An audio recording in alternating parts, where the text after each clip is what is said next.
Hello mọi người. Thật sự là rất là lâu rồi mình mới ra một video YouTube tại vì mình quá là lười. Đợt này hình như là cuối năm 2022 mình bay sang Úc với mẹ mình để thăm chị gái mình ở bên đấy. Tại vì cũng lâu rồi cho nên là mình sẽ hơi quên một chút xíu, nhưng mà mình sẽ cố gắng nhớ lại chi tiết nhất có thể để kể lại cho mọi người nha. Mình bay vào lúc 11 giờ đêm và sau khi settle down yên vị các thứ thì tầm khoảng 1 tiếng sau người ta đã mang cho mình một bữa ăn đêm rồi. Của mình là cá hầm với rau củ, còn của mẹ mình là cơm thịt bò.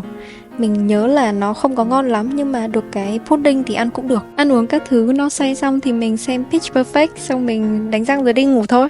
A few hours later. Lịch trình ngày hôm sau thì cũng y hệt như vậy, cũng dậy đánh răng xong ăn sáng thôi, tại vì trên máy bay làm gì có gì chơi đâu. Ăn xong thì bay tầm khoảng 2 tiếng nữa là mình đã đáp xuống sân bay Sydney rồi này. Mình vừa bay kiểu 10 tiếng mà vừa mới đáp xuống Sydney ấy, và mình chuẩn bị bay tiếp một chuyến nữa để qua Adelaide là thành phố của chị mình.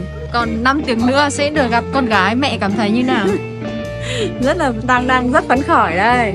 Sau kiếp nạn hỏng vali và kiếp nạn không tìm được ga nội địa ở sân bay Úc thì đây là kiếp nạn tiếp theo của mình. Hello, đây là mình đang edit và mình có một câu chuyện muốn kể cho mọi người. Có nghĩa là lẽ ra mình không cần phải đợi lâu như thế, nhưng mà tại vì mẹ mình mang đồ ăn cho nên là cái khâu kiểm tra hành lý để nhập cảnh nó rất là phức tạp. Không phải là người ta chỉ scan cái hành lý của mình mà người ta sẽ mở tất cả hành lý của mình ra, xong người ta sẽ lục xem kiểu có đồ ăn làm từ thịt hay là các thứ gì không. Rất là may tại vì mẹ mình chỉ mang tôm khô cho chị mình thôi, nó là đồ khô và nó có kiểu tem mác các thứ nhãn hiệu ấy, nhà mình không cần phải vứt đi một cái gì cả. Nhưng mà bù lại thì cái khâu kiểm tra này nó rất là lâu cho nên là mình đã bị trễ cái chuyến bay từ Sydney qua Adelaide và mình phải lùi sang một cái chuyến trễ hơn. Chuyến sau đấy thì mình bay mất khoảng 1 tiếng rưỡi và trên máy bay thì mình được phục vụ một cái meat pie. Không biết là có phải do lúc đấy quá đói hay không nhưng mà mình thấy cái bánh đấy rất là ngon ấy. Mình đáp xuống sân bay Adelaide vào khoảng 8 giờ tối và tầm đấy thì mới hoàng hôn đấy mọi người.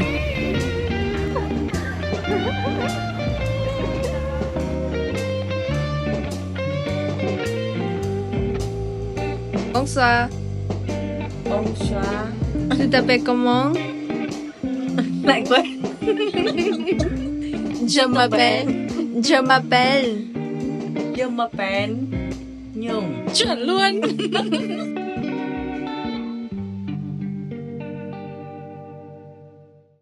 Sáng hôm sau do cũng hơi jet lag cho nên là đến trưa mình mới dậy.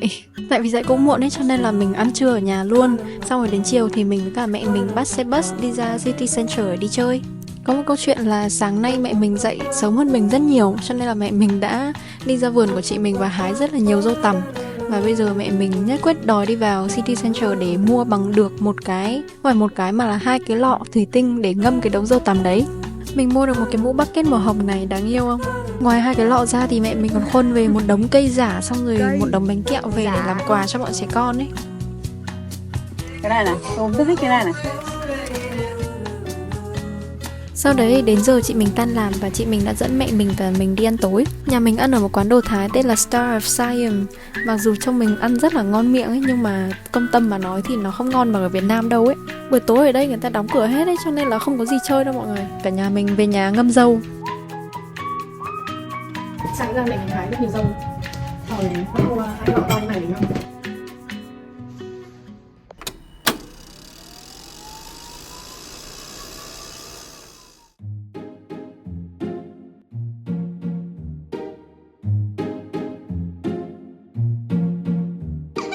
Hôm nay đã là ngày thứ 3 mình ở Adelaide rồi và chúng ta sẽ đi hái dâu ở một làng cổ của người Đức. Ở đây thì vườn dâu kiểu rất là to và siêu rộng luôn ấy. Cây dâu cũng rất là sai quả và kiểu quả nào trông cũng rất là ngon ấy.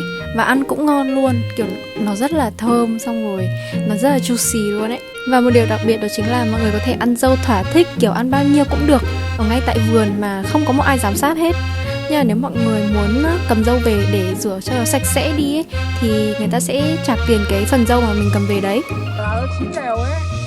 Hay nữa. Đâu? Trông đẹp nhỉ? Có những quả nó phải to và thật là cái đầu nó không bị trắng ấy.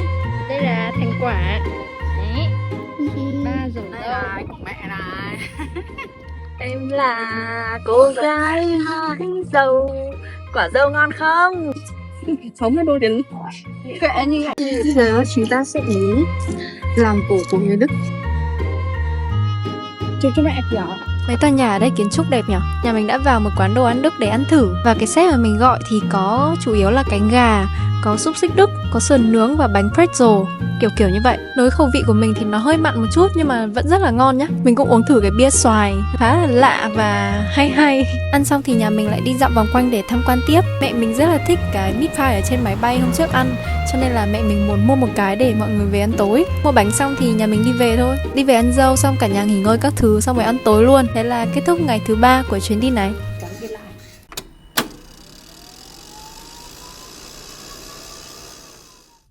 The blinding light of snow so bright, a cozy fire whispers low, with a touch of cheer and holiday delight. This is Chinatown. And down the aspen slopes. Mình bắt đầu ngày thứ 4 bằng việc đi ra phố Trung Hoa và ăn đồ Trung Quốc. Mấy cái đồ ăn kèm này, cái này ngon cực, kiểu nó giòn giòn ấy. Ăn không cũng hợp mà ăn với cháo cũng rất là hợp. Bên này có món canh chua cá. Ở đây người ta nấu rất là khác so với ở Việt Nam nhưng mà ăn nó ngon một cách lạ kỳ ấy. Bát bên này là một cái bát gì đấy nhưng mà người ta nấu trong một cái nước sốt mà hình như là có đậu nành. Không, chắc chắn là có đậu nành tại vì mình ăn vào phát là mình chóng quay hết cả mặt luôn ấy. Typical Asian. Sau đấy nhà mình đi vào những cái tiệm tạp hóa châu Á với cả chợ châu Á để mua đồ về làm lẩu. Cảm giác rất là thân quen luôn tại vì có trà sữa với cả mấy cái bao tải gạo to đùng như này ấy. Ở chợ thì có nhiều đồ nông sản rất là ngon. Có rất là nhiều phô mai và thịt nguội mà ở Việt Nam rất khó để tìm mua ấy. Với cả mình thấy là tất cả những cái đồ ở đây đều rất là to. Cái gì nó cũng kiểu big size ấy. Sau đấy thì mẹ mình và mình đi đến thư viện thành phố để tham quan. Mình rất là muốn tìm cái chỗ này tại vì chị mình bảo là nó rất là đẹp nhưng mà mình tìm mãi không thấy. Sau đấy mình phải hỏi một chú nhân viên ở đấy thì chú ấy rất là thân thiện, chú ấy dẫn mình đi ra chỗ đấy. Thì chỗ đấy rất là đẹp luôn, thật sự.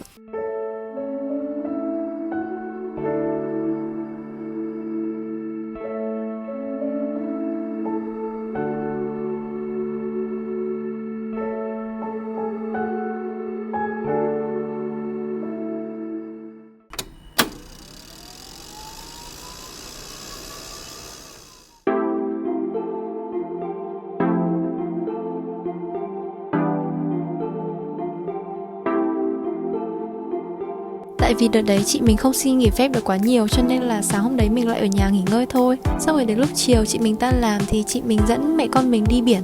Tại vì đợt này bên Úc là mùa xuân ấy cho nên là trời vẫn khá là lạnh. Mọi người vẫn chưa tắm biển nhiều. Nhà mình đi ăn tối ở một quán ven biển tên là Hortas. Bữa ăn ngày hôm nay thì có rất là nhiều hải sản và mình sẽ break down từng món cho mọi người nghe nhé. Phía bên này là một món hải sản gì đấy, hình như là salad hải sản và kèm với sốt. Ăn giống cái sốt mì cua của 4Piece ấy. Ở giữa cái đĩa to đùng này là món hải sản và bánh mì nướng, có con vẹm với cả con tôm hùm. Và ở phía bên này thì có món cá hồi, mực chiên và hàu. Mọi người nhìn ở trên video để trông có vẻ bé thôi nhưng mà cái portion của nó thực sự rất là to ấy. Và rất là buồn cười tại vì món mình thích nhất ở trong cái bữa ăn này không phải là một món hải sản. Món mình thích nhất là món này. Nó là một cái gnocchi ăn với cả thịt cừu và kiểu nó surprisingly rất là ngon ấy. Mình chưa bao giờ ăn một cái món thịt cừu nào ngon như món này luôn, thề. Sau đấy thì nhà mình về đi ngủ để mai chuẩn bị bay qua Sydney sớm. Và đó là những gì mình đã làm ở Adelaide trong 5 ngày. Mong là mọi người sẽ thích video này và sẽ đón chờ video Sydney của mình nhé. Bye bye!